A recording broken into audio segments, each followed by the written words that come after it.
আপনি কি কখনো খেয়াল করেছেন যে আমরা যখন YouTube এ স্ক্রল করি তখন মেইন বড় ভিডিওগুলাতে একটা করে থাম্বনেইল থাকে। বাট শর্ট সেকশনে গেলে কিন্তু কোনো ভিডিওতেই থাম্বনেইল থাকে না। ডু ইউ ওয়ান্ডার কেন থাম্বনেইল ইউজ করা হয় না শর্টস এ? অ্যাকচুয়ালি বাস্তব কথা হচ্ছে YouTube এ শর্টস এ থাম্বনেইল এড করে কোনো অপশনই এক্সিস্ট করে না।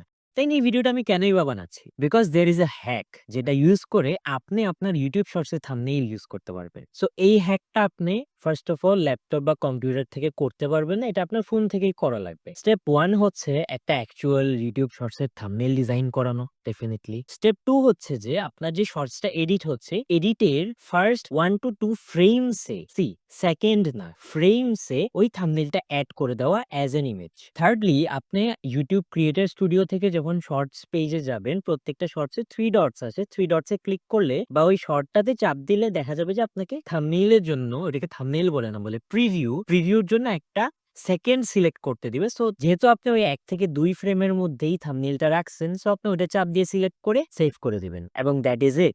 এখন আপনি যখন YouTube এ যাবেন তখন দেখতে পাবেন যে আপনার সেই শর্টসে থাম্বনেইলটা এড হয়ে গিয়েছে। I know it's a manual process but if you want you can definitely do it. এসব বিষয় নিয়ে সবাই কথা বলে না বিকজ সবাই এগুলো টেস্ট আউট করে দেখে না। But I have personally tested it out. So this is the hack যেভাবে আপনি YouTube এ শর্টসে থাম্বনেইল এড করতে পারবেন। কনটেন্ট ক্রিয়েশন নিয়ে আপনার আরো কোনো প্রশ্ন থাকলে কমেন্ট করে জানাতে পারেন।